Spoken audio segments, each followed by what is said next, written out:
Okay, here we are. 5 o'clock. 5 o'clock. It's episode 3 of the MixMasterWyatt show. We're here with Luca Pretolesi.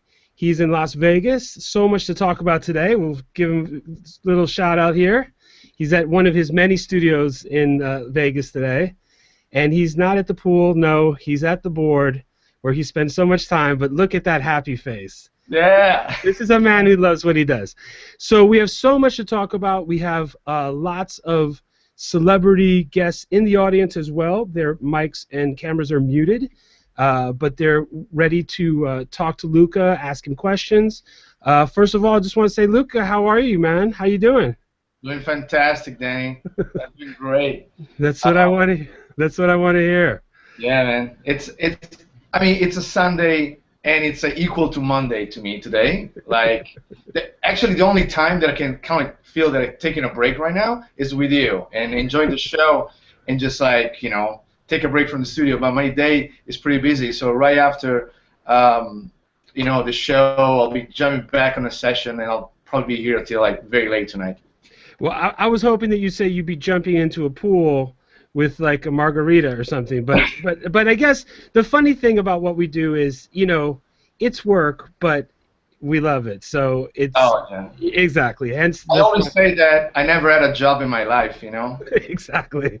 I know what a job is, but it's not this. Right. Well, so first of all, I have to say congratulations. You have the #1 song in the country. Turn It Down for What? It sounds amazing, and I can tell you because I hear it every 13 minutes on the radio. So I know it sounds good. That's no small thing. That's amazing. So congratulations. I appreciate it.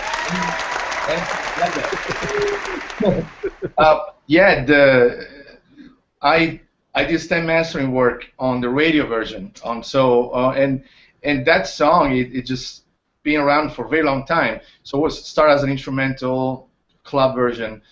And then we did multiple versions after. So there is out version now. There like a dancehall version. Pitbull did one collab on one remix with Ludacris, and there's so much. And the Columbia record really did an amazing job on that record. Take from an underground song and become like this gigantic hit. I heard actually from Little John that the song is platinum record in Australia right now. So it's just no, and it's an incredible record, and it's so timely because it's a perfect combination between pop and trap, and then of course the video is just ridiculous. It's a genius video, and a great sounding record thanks to you, and we'll talk about stem mastering coming up. But you look at your career has just been amazing, and all the top list EDM clients, but also pop clients, Bruno Mars and Diplo and Snoop Lion. I'm sorry, I still call him Snoop Dogg, Snoop Lion. Depends on where I guess where you are. I still call him Snoop Dogg. I call him Snoop.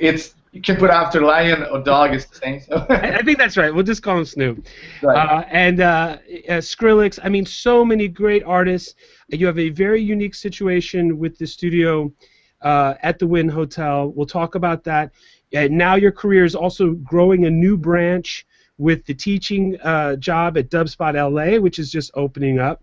And I was out there 2 weeks ago doing a workshop with Disney Interactive. The school looks amazing.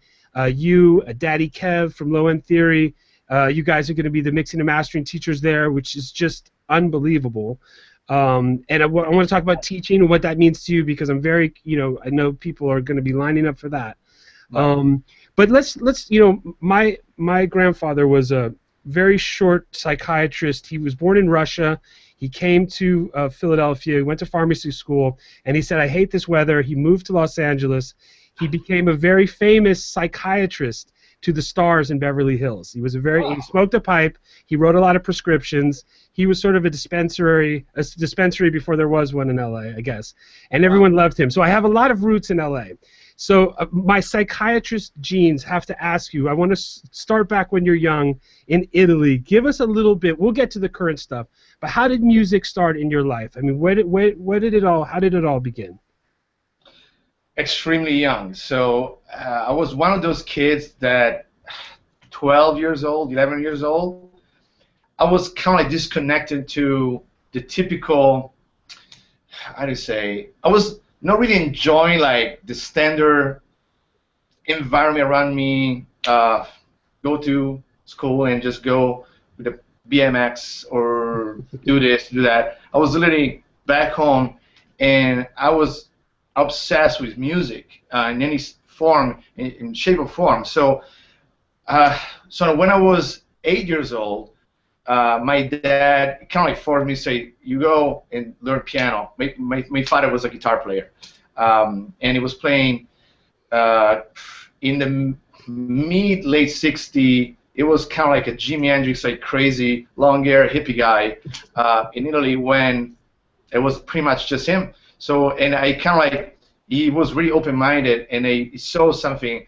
on my artistic side, you know, when I was young, and he said, "You go learn piano." I hate it. I was going to learn piano, and man, I was back home, so I don't want to do it, I don't want to do it, and then I eventually stopped, and then I went back because I stopped, and then I started to DJ, learned how to DJ, and then. What was the first style of music that took to you, where you're like, "This is me"? What was the first thing that you're like, "That's"? I was totally in love with like the last part of New Wave, UK New Waves, and then the German electronic music, because I was into Kraftwerk, into Depeche Mode, Tangerine Dreams, Human League. I was crazy about electronics, and back then we didn't have the luxury we have now, you know, to go online and Google and find information. So I was kind of like trying to dig deeper and just buy magazine, and I was very passionate. I was very young. I was kind of mature for like 11, 12, you know. But then what really kind of like for my first step was that I was hanging out with a couple of friends older than me, and they're DJ in the club, not a pro DJ, but DJ, and they showed me how to DJ, and I eventually learned how to DJ. And my dad and my mom, they bought me like turntables, and I learned how to DJ. And then what happened in the summer when I was 13 years old, I used to go in this village for kids and DJ for kids during the summer, and just I kind of like work on my skills, just DJ there during the summer. And then during the winter, what I was doing, I had double cassettes, 2 cassettes, and I used to do my first remix. So my remix was literally mix track together, blend tracks together on tape 1, and then pass to tape 2, a real time, blend and a cappella, and just do my own way remixes. Yeah. So at the end of this process, it was like a shh all over the place. It was like noise, you know, completely. Cassette tape hiss. My way to kind of like, you know, remix some way. Yeah. Then moving forward a little bit faster, when I was 15 years old, I said, I want to learn how to record. I want to learn how to mix. And then 16 years old, I went to a recording and mixing school in Milano. Okay. Called Professione Musica. That was a long time ago. Doesn't exist anymore.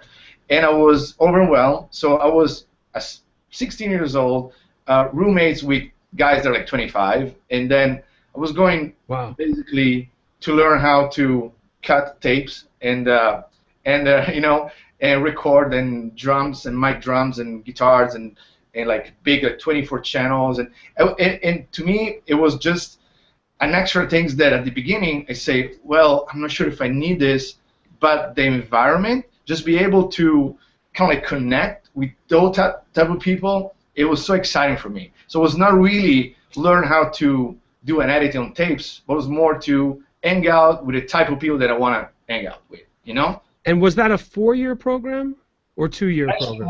There was a program that was like 2 seasons, so it was like 2 years, but then I eventually extended to 3 years, so it was 3 years. Okay. And because what I was doing, it was Milano. Back then I used to live in Genova, which is just an hour away from Milano. I was doing like crazy hour to just go back home and go in Milano. So I did this for a while. In the meantime, I fell in love with synthesizers, and then, man, MS-20 and all the first analog stuff, TB-303, 909. So I went crazy. But what happened? There was kind of like, to me, I think what really triggered like the first idea to produce, it was the fact that I was doing my own research. And I have a funny story about the TR-909 and 303, by the way, that I'll tell you in a minute. So I was going to say, damn, I love this sound. I was listening, like, again, Depeche Mode, and say, how they do this crazy snare. It's not an acoustic snare, it's electronic. And I was doing my research, and then I would discourage because say, damn, they use a drum machine that costs like $4,000, and they use like a synthesizer, the emulator 2 or 3, that costs like $10,000. Yeah. Like, never gonna afford this, you know. So, and then what I did, I built my little setup back then, and saved a little bit of money, and I bought my S900 Akai sampler. Sure. I bought my little Juno 1, and then I bought the TB303 and 909. But the funny story is, it was so early in the game of the 303 and 909 that I went to the Roland factory in Milano, and I knocked the door and say, hey, you know, I'm looking for this. And the guy is like, listen, man, are you sure you want to buy? That's a terrible bassline machine. You're never gonna emulate a nice like slap bass with that. It's so bad. He's like, I have one at home. I can give you for $50, but are you sure? Yeah, I want to do it. Eventually, they offered me like $3,000, $4,000 before I left Italy in 2002. So, for the same machine. So yeah, I was. So you had a vision. So now you get your education. You're young at the school, probably one of the youngest students there. Yeah. And then how does the thing turn professional? What was the entry into the first label, the first release? How did that happen? So I was 18, just turned 18 years old, and at that time I was DJing for a living already. I was literally DJing in the coast of Liguria, close to Genova, and I was DJ Saturdays for, man, I remember 200,000 liras. Which is how much US? I see right now it's probably like $200. Okay. But then in late 80s it was pretty decent. And I was DJ Saturdays. That's pretty cool. Follow me on this, you're gonna love it, man. So I was DJ Saturday there. And then at the end of the season, I was doing well. I was playing like weird music. I was playing acid house and crazy stuff. And talking about all these kids play this weird stuff, but it's cool, it's new. Looks like they're playing the same stuff in the UK, and it's cool. Okay. So, and the local record is like, man, you have a bright future. I want to introduce you to other nightclubs owner. So this guy came and said, listen, I opened this new club, and I want you there as a resident, and I want to pay you the same amount they pay you this other place. The other place called Piscina dei Castelli. We pay you like the Piscina dei Castelli. I say, all right, that sounds good. I thought they want to book me for Saturday.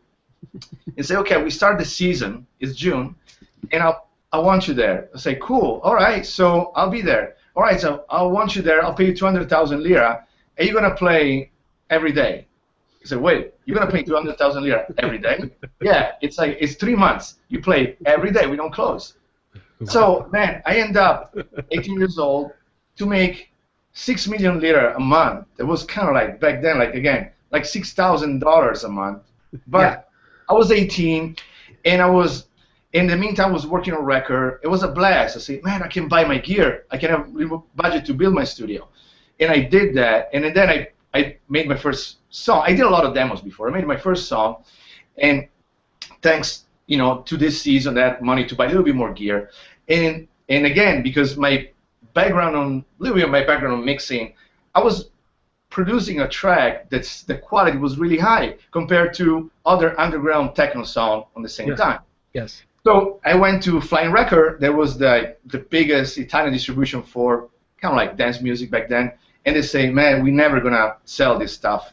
Forget it. You say, if you really want us to sell it, you need to go print the record yourself, do your own white label, whatever. Send record to us, and we're gonna put out. And then if we don't sell it, we send you the record back.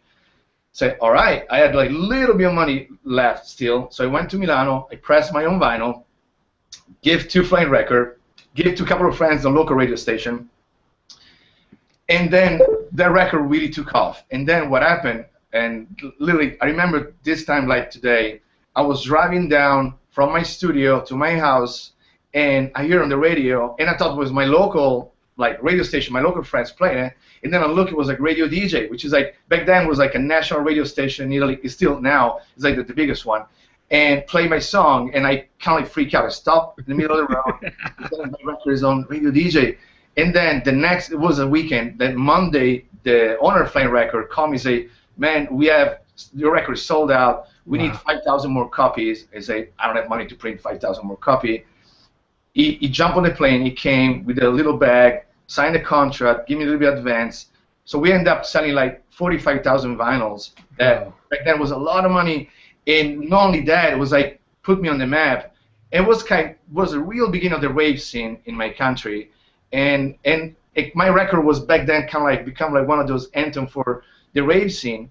And I find myself to kind of speed up the process and just get a real booking agency and just play on the weekend and just be able to travel. And then from there, I start to travel across Europe and connect on really like the core of the rave scene back then. We talk about between 90, at that point was like 91 to 93, the rave scene was huge and was underground, was really big. And so that's kind of like, in a few minutes, my story. From, from the beginning till that point.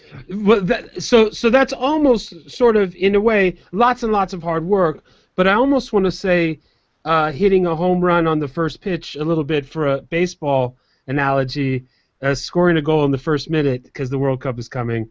You know what I'm saying. So then now you have established DJ name, you have records that are selling. What's the next big thing that happens next for you? When does the engineering thing start to kick in more? How did that transition happen? It was very parallel because that was really out in my heart. So and the thing is, for me, mixing was I was applying mixing and all my techniques and build my own techniques only on my own record for a while, and then I start to put my hands on other records in the same times. As a remixer first, as a producer first, but then all these labels are pleased with the mix. They say, man, your record sounds great. Back then, they used to send to somebody else to mix, but then that's kind of like a little bit later, but then I find myself be able to mix other people's record better than my mix. But it's something that I can do hours about this topic just because I have my theory about this. But anyway, I start to put my hands on other records and get great results. From there, I start to be involved in production from the mixing side on record with singers, and then in Italy back then it was like hard to get a right sounding record with vocals, and we used to go to UK and hire people in the UK, and I was one of the probably the first guy to really go a little deeper on dance music and make a dance record sounds in a proper way. So it was kind of like parallel for me. And then what happened in, I'd say, late 90s, I kind of like, I don't know, I was a little bit disappointed about the dance music scene in Italy and Europe in general. Just keep in mind that what happening right now here in the States happened for us in Europe like in the mid-90s. So we had this explosion of dance music, be on the radio, be everywhere, MTV, everywhere you go, dance music was the biggest thing. So we kind of like, this is an advantage for me today. I kind of like went through this before. So, but then at one point music took like a direction, artistic direction that was not really in sync. I was not happy. And in my approach, I'm a very sensitive person. I guess I'm also a sensitive artist in some way where if I'm not happy to do what I do, I don't do well. So eventually I don't want to do it. I want to just do what I really like to do. Sure. So and I kind of like pulled the plug for a minute, and then I did a few other things in the meantime. I bought a nightclub with my wife, and we ran like a nightclub. We had fun, and again, I was still mixing, but more like pick what I like, and then it was not really. But then moving a little bit faster, when I moved to Vegas, I really felt the need to go back and do what I really love to do, and it really was trained to do, and really feel I can give my contribution to the world, on the audio world in some way, and a series of things, friends that really that help a little bit, and again the Italian scene that really, again we had this another great time with the electro scene, with Benny Benassi, with Congo Rock, Crookers, a lot of happening in Italy. In the mid-2000s, like 2004, between 2005 and 2007, all this combined, it really kind of like triggered to, push again on what I really do with my heart. You know. So you came from Milan straight to Vegas, and what year was that? I moved to Vegas 2003, 2000. but what I did, I opened my company in Vegas with in 2003. Uh, Moved like small studio, very small studio, and we keep traveling back and forth from Italy. I was doing gigs over there. I was involved in production or DJ and other things, so it was literally back and forth. But then I felt so comfortable in Vegas. How did you pick Vegas? I mean, I got married in Vegas. I love Vegas. I really did. I mean, it was amazing. I love Vegas. So, how did you pick Vegas? I mean, how did that happen? My good friend Ronnie, that is actually today also partner on the company with me, is American, and he used to live in Italy for a very long time, for over 10 years. And he came back to America in 98, 99, and he said, "Oh, I'll go back to LA or California." And then one point, wait, change my mind. I'm gonna move to Vegas. There's some energy in Vegas. It's just good. And I came for like a month vacation, just check it out, how I feel. And then I felt the same. I felt when I came back then, Vegas was very different.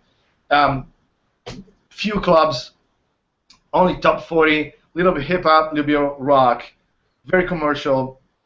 The city was small compared to the valley. You go on the mountain, you see this gigantic valley. You see Vegas. There was still a lot to do.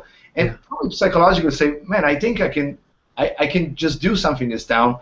And I felt almost like push a reset button and then boom, and just don't feel depression. But at the same time, I felt it was kind of like being on an island, but in the middle of the desert, instead of being in the middle of the water. So it was like nothing around, but LA was not too far.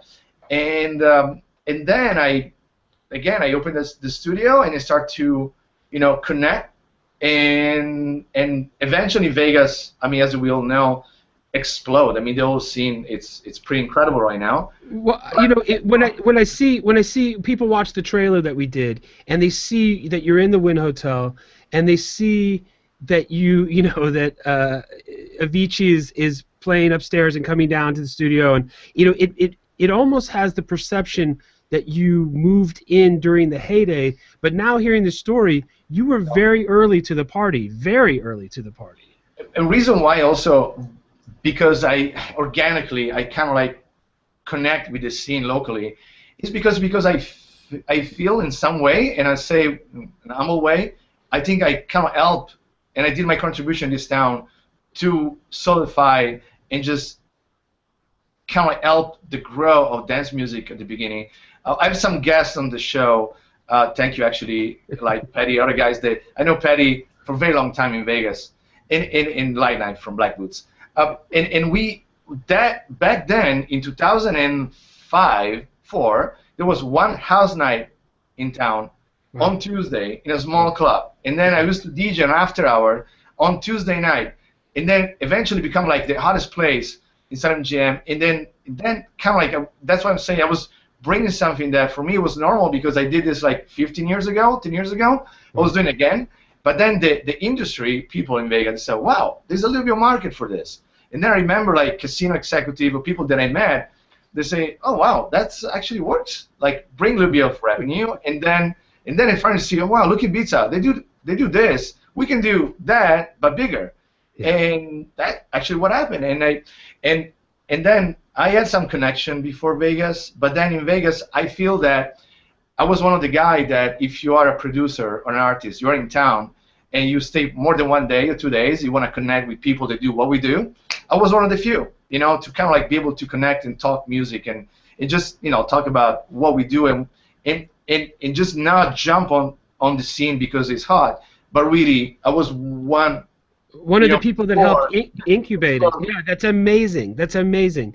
And so talk a little bit briefly about moving into the Wynn Hotel and what a unique location that is and who's been coming through and how that whole situation's been working.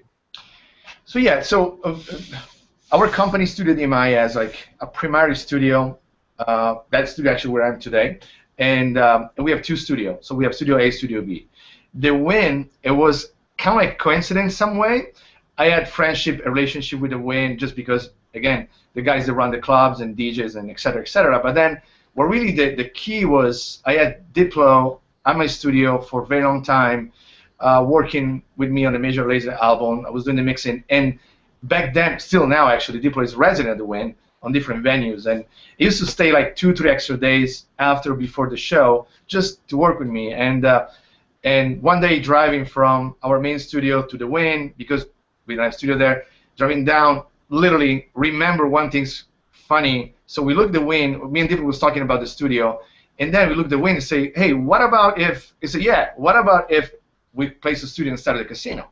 And Diplo was like, man, do that. It's gonna really be fun. It was like kind of like funny because yeah, like it's sweet at the Wynn, and then the next day I got a call from one of my friends that work at the Wynn, and he say, hey, we're in the middle of discussion, and Diplo brought up that you have this idea. Why we don't sit down and we go a little bit deeper on this, see if we can make this happen. From there, took 1 year on just see. The first problem that I never thought about it, where are we going to place the studio? The casino is huge, but it's so, they use every single space, and place the studio in a place that you can play loud and don't bother like, you know, the eye rollers that play next to you, you know? So we ended up to find the right place. It was on the underground, so we're literally under the Encore Beach Club, between the Encore Beach Club and Sinatra Restaurant.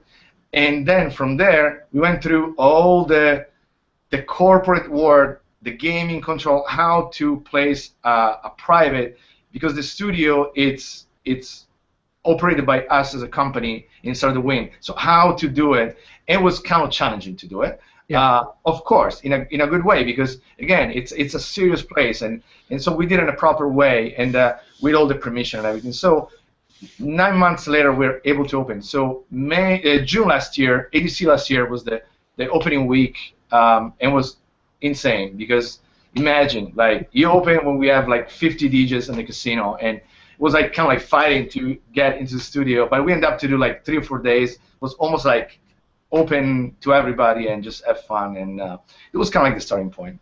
And it's got to be a dream situation for these producers who are always traveling, to be able to minimize the wear and tear, and to, like we said in the trailer, to be able to just roll out of their room and come down, work with you, jump in the pool, go play, have an idea late in the night, come back, you know, just to have such a creative space that's so next to a performance space, the same juices are flowing. It's got to change the music a little bit even. Correct. Yeah, the coolest things we have there, it's a multifunctional room that it's small, so it's kind of like a replica of your bedroom with a proper gear, of course. We have great acoustics, but then if you're a DJ, you're not intimidated to go in, you know, like $6 million studio and have your laptop sit down on like 72 channel SSL 9000, you know. So it's built with that, and the vibe is great. So we had really good like writing sessions, and just back to Diplo, that it for him it's a place that after traveling and work on laptop is a place that say, hey Luca, I'm there, I'll play stuff for you, and then when we do export stems and I take over. But that's beside my own work with some artists. Other artists, they use that as a place to just go and say, okay, I was on the plane for 2 days, and let me hear in the proper speakers, let me hear in the proper environment how my track sounds like, you know? No, so it has multi-functions depending on what people need at what time. It's incredibly flexible. Well, let's now, let's see, we have the drum roll. Yeah. And that announces our special celebrity audience guests. So if you guys could turn on your cameras so we can see you. Cameras are coming on. Let's see. I see them. Look, guys. And yes, look, we have a beautiful collection from all over the world here. Yeah. Literally. Some people staying up late. I think it's late in Moscow. I don't know what time it is. But hi, everybody, and thanks for joining us today. I don't know, who has the first comment or question or anything? I know a few of those really well. Okay, go ahead. Just put them on the spot, Luca. Who has to talk first? So, first of all, thanks, Danny, because you allow me to bring some personal guests on the show. That's kind of cool for me. Of course. And some are like friends too, but I know personally really well a few of those guys. So, to me, on the left side, I see Alex. Alex is from Germany, but I think he can speak Russia like like no others because he's actually from Russia originally. Alex is a great mixer and producer from Germany, and Alex works for a company called WeBang. Do a great job, and he spent 6 months in Vegas, and was actually my assistant here in Vegas studio to Wynn. And next, it's Line Knife Fatty, very good friend of mine. Fatty is one of the top DJ in Vegas. It's on Ultra with a band called Black Boots. They're doing amazing, and he really know what's going on in Vegas. He has a deeper experience, but he's traveled now the world, and I help develop with Black Boots the project as far as the mixing and mastering side. So I'm very proud. Jacob is Jacob is my studio coordinator. So is the filter between myself and the client, and is also prep my mix. And there is a purpose to have somebody to prep my mix, and Jacob does that really, really well. All right. Well, this is Luca's crew from across the globe, and I know we have some others here. Who has the first question? You got to have questions. I know I do, but somebody. Yes. Go ahead. I do. Okay, then you. Oh, hold on, Chen. Michelle first. Go ahead. Okay. Go ahead, Michelle. Hey, Luca. How's it going? I noticed you have a lot of analog gear in your studio, and I wanted to ask you. Where are you from? I wanted to ask you how important. Where are you from? He said. Where are you from? I'm from Brazil, but I'm in Brooklyn. Shut up. And Michelle is a mixing and mastering graduate from the New York City School. So go ahead, analog gear. Go ahead, Michelle. Sorry. Yeah, I wanted to ask you how. I mean, at this point, the analog versus digital debate is kind of lame, in my opinion. But I wanted to ask you, for summing, how do you feel analog summing compares, and is it something that is kind of crucial or important or not at all for the kind of music that we do that is mainly DAW based or not? Okay. You know what I mean? First of all, it's not crucial. It's not essential. It's not something that you must have. It's a more personal, and for me, it's about a color. And on my workflow, that I built through the years, I went through different way to do it. And today, I do summing through an SSL because I like what I hear, because I'm able to kind of like work the mix in a way that I like. But I have friends and colleagues that do amazing just on Logic or just on Pro Tools. So it's not a rule, it's not a necessity. It's, to me, it's part of my workflow. And because my way, I kind of bring stuff from the past and the present. It's a way to kind of like put together, and it's a bridge between my plugin world and my hardware. It's more that to be able to insert the hardware that I like, you know. So that's kind of what I feel about summing. Excellent question. Next question. Who's got one? Chen, you said you had one. Chen, tell us. Chen is. Tell us a little bit about something about yourself before you have your question. Yeah. Hi, Luca. My name is Chen. I graduated from Dubspot like 2 years ago, and now I'm in LA. And originally, I come from China. That's it. Wow. Graduated on mixing and mastering? Yes, from Danny. And she actually, we had a contest, and she beat everybody. So she was a top graduate. So what's your question, Chen? It's true. Yeah. I can see you got like top class gears in your studio. Would you want to talk about them? Can you please repeat the question? Yes, some of that. You have some top gear in your studio. Could you talk about some of your favorite pieces? Okay, sure. So I have some that I call to me essentials that I need to have it, and some of the stuff I've been through changes and tested, and now I think, especially in this room, I have pretty much best of everything that I need for now. But the way I have my desk is a Sterling mastering desk on purpose, where I want to have everything in front of me. I want to have my sweet spot in front of me. I don't want to turn and I work in EQ like this.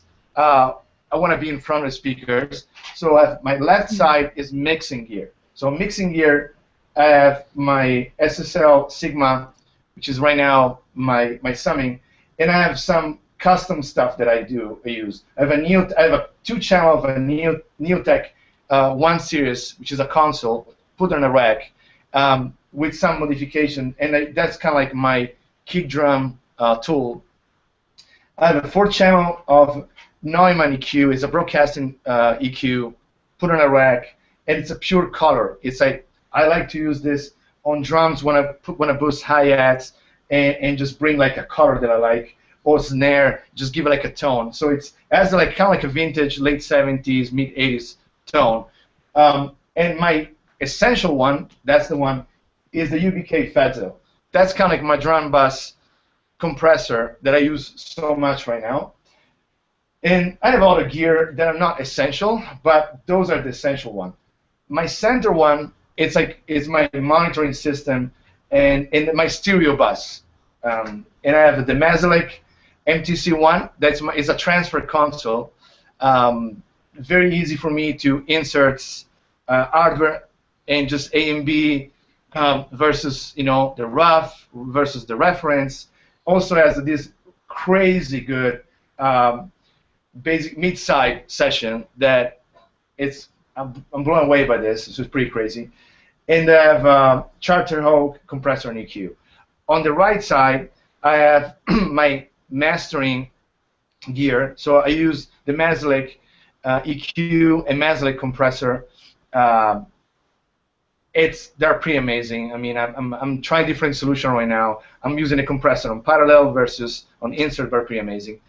And another of my essential is the Bax EQ. That I love so much, and it's kind of like my final EQ to shape everything before I hit the converters. As far as plugging, I have pretty much everything. I love the isotope stuff so much. I love the UAD so much, and I have pretty much any UAD. There is something special in the UAD, which is the API Vision EQ and compressor, just like a channel. Yeah. That's pretty incredible. And to control everything, I have the Apogee. Sorry, the Apogee. I have the Avid Artist Mix control, so it's like faders, literally, and control. So as far as my converter, I have a Prism, yeah. And then I have one thing is really important. I have great power and great cables. As far as the speakers, I'm using right now the Focal SM9s and the like. Again, I learned after 20 years, this past month, how good power makes a difference. So I had a friend that actually helped me to build this room. And it was trusting me to say, Luca, you need good power. You need good power. So we Jared from Pro Audio LA. So we brought this like $5,000, just like a gigantic balanced power thing. It's heavy. It's like 140 pounds on the floor. This kind of like clean my entire power. And I know it sounds ridiculous, but I recall a mix that I did in another studio with exactly the same gear. A and B, separation, everything, like low-end response, everything's better. I use the same cable. I have Mogami Gold cables, so the cables are the same, just the power is different. Sounds better. Probably better clock on the interfaces. I don't know. Yeah, so, I mean, I have an Equitech also that got installed in this room. Same idea about good power, that all this equipment was built to work and get a certain very consistent voltage. And in big cities, Las Vegas, New York, I don't know, Rio, I think the power goes nuts all the time. And so when you have really, really good power, all of your equipment was designed to get that consistent power. When everybody's happy, of course it sounds better. So, and it's subtle, but it's profound. And I noticed the same thing, same with the cables, because they're transferring that power. So I think that makes perfect sense. Very good question. Other question? Somebody. Come on, friends. Come on, friends. Alexander, we're going to put you... Okay, Daniel, go ahead. Okay, Dan, tell us about yourself. So I'm Dan. I was a Dubspot graduate this past winter from the whole program. Now teach there, as well as produce and everything, of course. I have a little bit more of a personal question, but I think it'll relate. So by the sounds of it, you seemed like you're kind of like an entrepreneur. Like you made this whole studio and brought it to be. Is that correct? Yes. Okay, so I'm actually going along a similar endeavor. I'm trying to start a collaborative commercial subscription-based studio in New York City, and I was wondering, being an entrepreneur and a businessman, what is like the biggest piece of advice you would give to someone who's like just starting this absolutely insane endeavor? Don't do it by yourself. If you want to mix records, find a good friend or partner with a business mind to deal with the business side. Yeah. If not, you're gonna be a really good businessman, but your mixing skills and your artistic side is gonna go down. Yes. Eventually. That's what I felt, and I feel every time I try to kind of like take things and just deal with things that are not compatible on really what I do. So if my advice is this.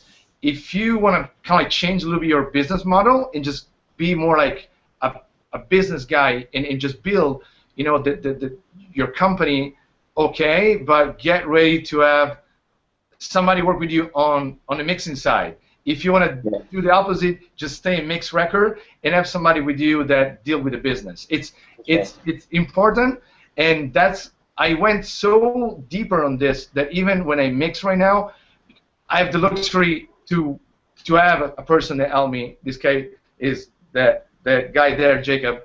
To have somebody to prep my mix, because I try to don't listen to the track too much and just attack the mix. Imagine if I need to go and think about it, bills and all the business side, and just go in the studio and do an excellent mix. You know what I mean? It's. Sure.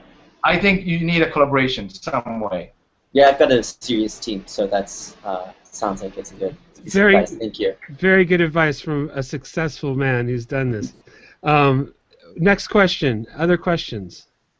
So if I don't hear any question from Alex from Germany, I have a question for him soon. So. Okay, come on, Patty, Alex or Patty. What's you guys?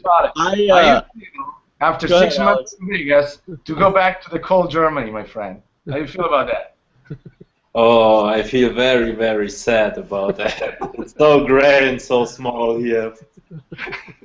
But yeah. It already looks very dark outside too. Oh, it's dark. It's almost 12 in the night. So. I don't know. So how about what's trending? What's trending different in the U.S. than what's trending in Germany on music right now? What being back, going back and forth. What's the biggest thing you notice being different? So in Germany, I have the feeling it's more mainstream. So being in Vegas, there was a lot of dance music, so all this club stuff and everything, even on the radio. Here in Germany, I've got the feeling. I mean, I arrived a month ago, so I'm still getting used to it, being back in Germany. But yeah, I kind of got a feeling it's very, very mainstream. Only pop music, top 40. Also in the clubs, so. And Berlin maybe being a little bit different, right? Berlin is maybe a little bit different, right? We always make, and Alex, we make fun about something in Germany. That's fun, but it's actually kind of cool. So you have this top 40 like commercial radio stuff, and then you have deep house DJ. They make like $10 million a year, and if you go around Vegas, you ask a random person if you know Sven Väth or any DJ. They say, I don't know, and they're like God in Germany, like superstar. So it's kind of funny. We have two different opposites in Germany all the time. Oh yeah. The minimal and the deep house, tech house scene is very, very big in Germany, especially around Berlin. That's where it started, right? I think so. Yeah. Yeah. Well, I mean, I guess Detroit maybe, but yeah, let me get Lineup involved for a second about this. So another thing is me and him, we always make fun of the deep house DJ, but it's cool. It make fun in a good way. Right. Is that you go on a party and there's a DJ play a deep house song for like 11 minutes, and then there is like 3 minutes we know kick drum because cut the bass, right? And there's this build up for 3 minutes, and then turn the bass on, which is pretty much the same. But then people go completely crazy. Yeah, but just go one difference is like from like a no kick to like a small kick. So it's that's not to say that we don't understand it. I've DJed techno and deep house like plenty of times for after hours and stuff out here. As a matter of fact, I started as like a techno producer. Luca knows that because he was sitting next to me for a large like. When I first started, Luca was kind of my mentor, production-wise. But no, it is. It's funny. It's funny how how Minimal kind of has that experience. You just kind of cut a kick drum out, and just let it kind of ride percussively for a little while, and you just bring it in. And everyone just loses their effing heads. So give us a good Luca story. What's a Luca in the studio? I don't know. Come on. I know you got one. Oh man. All right. My brain's not working at full strength here. I live in Vegas, and it's a Sunday, so Saturday went long. I'm sure. But a good Lucas story. Let's see here. Kind of putting me on the spot. Luca's always been a pretty solid dude. He's got way more stories about me, I think, than I do about him. I have one. No. I have an amazing story about him. Check it out. So I started producing on Logic. I'm sorry, my friend. I'm gonna put you on spot with like a million people, but here we go. Now you're an amazing producer. But then back then, so he started on Logic, and he showed me a session. It probably was like on Logic for like 5 days or something, with all these Apple loops going, and he had a good idea to make the track sound right, to open Logic multi-band compressor in each individual track. So this track was completely full of multi-band compression everywhere running, and that was hilarious to say, man, I don't think you need it everywhere. And he said, really? Oh, sounds better to me. Yeah, but I didn't know about Dubspot at the time, unfortunately. There you go. Yeah. But so I was a little rough around the edges. Till now, it's, pretty incredible, So. I will say, nothing too. I can't think of anything particularly. If I can think of a good Luca story, I'll say it. But it's been really great to see Luca go from being a DJ here in Vegas, and he's got this really great history back in Italy. Where a lot of the guys who are coming up now, when they were kids, I've seen them firsthand, being like, wow, when I was like a little kid, I loved your music. Digital Boy, and to see Luca go from being a DJ here in town, and then to kind of slowly but actually looking at it retrospectively, like very quickly coming up so fast in the mixing world to having a studio here at the Wynn, it's been really awesome. It's been inspirational, honestly, and I've learned a lot from the guy. He does all of our mixing on Black Boots, and we do the production, obviously, and he's taught me a lot. Now, I have a question. So, if you had a pie right now, what percentage is mixing? What percentage is mastering? What percentage is production? And I know it changes from month to month, but how's it roughly split? How's it over the last year? I say right now it's changed a lot. Say it's stem mastering 50%, a good 50%. Yeah. 40% is mixing, and I say the other 10% is between like mastering and additional production. When I say additional production is I focus so much on mixing the past couple of years that a pure production work for me, I don't have time. I need to prioritize the mixing, so I don't do that. But when I do additional production work, it's what I do on project. I'm involved for like album projects, and I need the tracks is not mature enough. So I have a relationship with the producer and say, hey, I want to help you with drums. I want to rebuild this. I want to do automation. I'm not happy with like the synths that you choose. Again, if we try to fix some mix, is maybe to go back a little bit and replace the synth. get better harmonics on the actual sounds, and I can do a better mix. So sometimes it's additional production in order to do a better mix. So now stem mastering. This is a place where you and I, as when we first met and started talking, we connected there immediately, and we both said, I don't ever want to see another stereo mix again. Send me the stems. No. Exactly. What stems do you typically ask for? Right now, I'm working my standard for stem mastering, and then I don't want to cross the bridge to go on a stem mix, which is different, but on stem mastering, I only stay on 6 to 8 stems when I do a standard stem mastering. Then when I do a stem mix, I go up like to 20, 25. But on the 6, my usual system is kick drums. I say drums because more than one kick, you just put on one stem. And I do low percussions, high percussions. So low percussion, clap, snare, rims, toms, high percussion, and hi-hat, rides and crash, any high percussion. Shakers. Low synths, high synths. So low synths, pad, chords, anything on like under like 2K, under a K, down. And I do high synths, leads, and kind of like, yeah, I say in general lead synths. And then I do effects, stems, and vocal. That's kind of like a standard for me on stem mastering. And the reverbs are printed inside the stems. In case of stem mastering, yes. In case of stem mixing, no. Stem mix to me is pretty much a mix from session.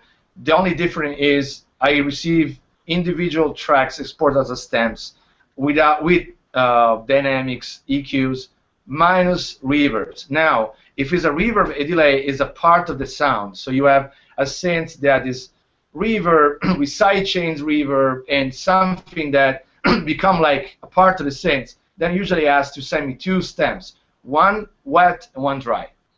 And So I process myself, but I keep the original as a, kind of like a guideline, And these are 44.1, 24-bit typically. Correct. I like in the past actually. It's funny. I did the Steve Aoki album mix. That was entirely 88.2 because the Steve in-house producer was working at 88, and then it was getting stems and tracks from other producers. It was converting. So a mix 88 was great. Sounds even better. But my CPU was going nuts. Yeah. And in 2 years, we won't have that problem, but we'll invent a new problem to make our CPUs cry. Oh, you're going to do this, right?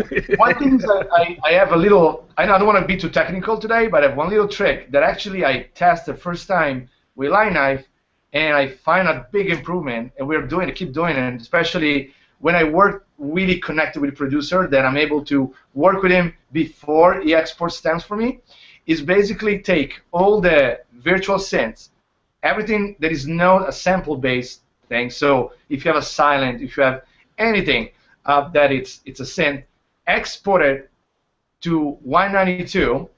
So when you bounce that synth, we bounce to 192, and then we bring back to 44 if I'm working 44. We bring back to 48 if we work 48. But then doing this, I feel it retains more dynamics. In general, it just sounds better.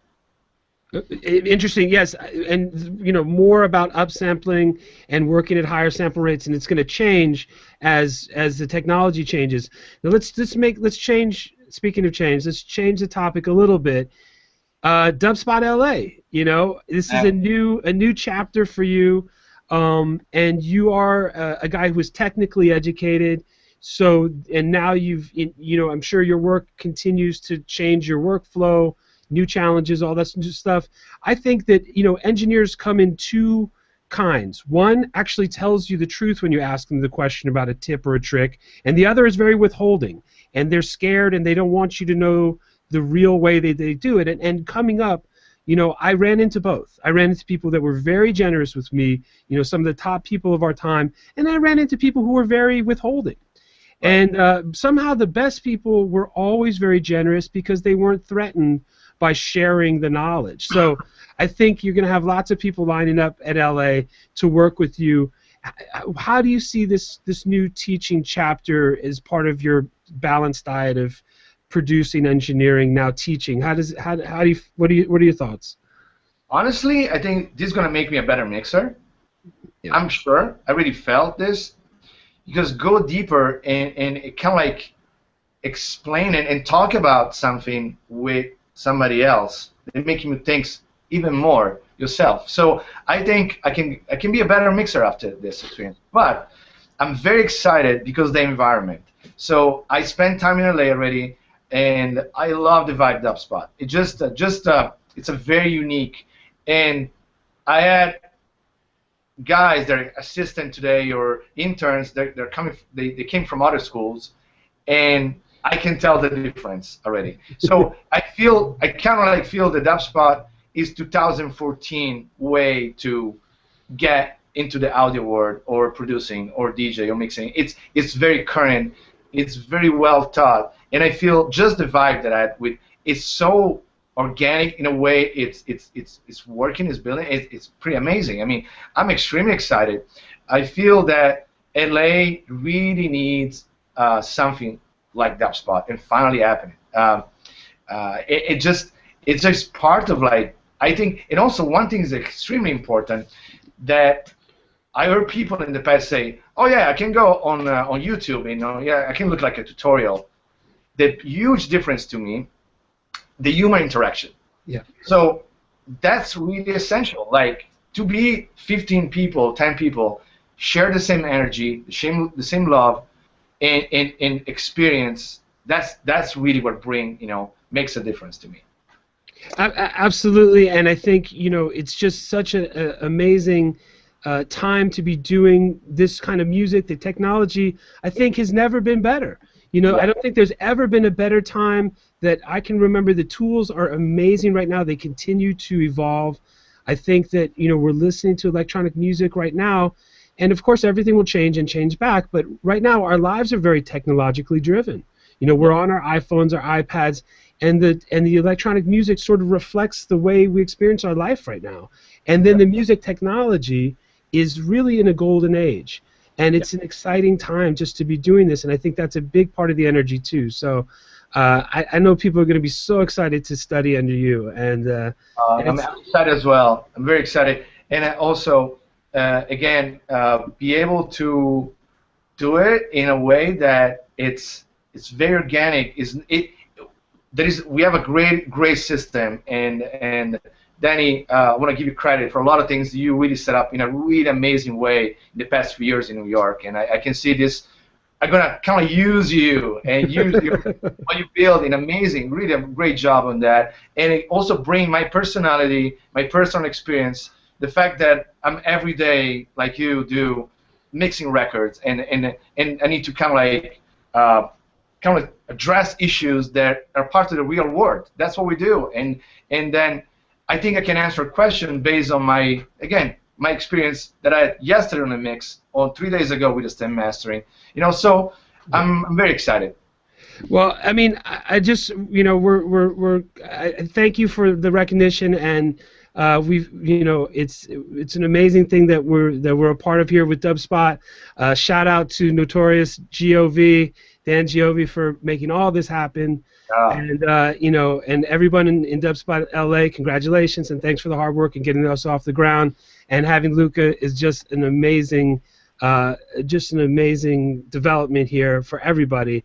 And thank you for making time. I know you're going to jump back into a mix. It's been fantastic talking to you and giving us a little insight into your world and the way you got to where you are. And thank you for sharing everything. It's been fantastic to have you as a guest. So, real quick, what's your World Cup prediction? What's the final? What's the final? Who do you have? I think in some way, first of all, the expert is next to you. Jacob is the expert, so we can let him answer this question. But I think some way Brazil is going to be there, maybe. I don't know. But Jacob, please. Okay, please. Jacob, what's your World Cup final? I would say maybe Brazil. Maybe and who Spain. else? Brazil against who? Maybe Spain. You got Brazil, Spain? Wow. Maybe. Let's see what Germany. Alex says Germany is pretty good. Alex, you got Germany. Is Germany in the final? For sure. I have a question. Can you guys speak Russian a little bit between you guys? I'd love to hear. Alex versus Alex. Go ahead. Конечно. Конечно. That's it? Okay. That's it? All right. Well, listen, Luca, thank you again for making time. We really appreciate it, and we look forward to seeing you at Dubspot LA. And have a great session, and really thanks again. And everybody else, thank you for being on the call, and everyone who's listening out there in the World Wide Web, thank you. And we'll be back. We'll be back in a couple weeks with the Ken and Mitch, the geniuses from Sound Toys. They'll be on the show in 3 weeks, and we'll be up in Vermont.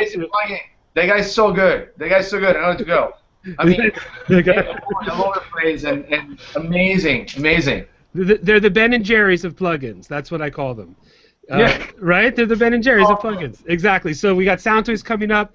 If you haven't seen the past shows, Chris Geringer, Rich Beretta, and of course now Luca. So Luca, thanks again. Everyone, have a great rest of the weekend. Take care, guys. Ciao. Bye.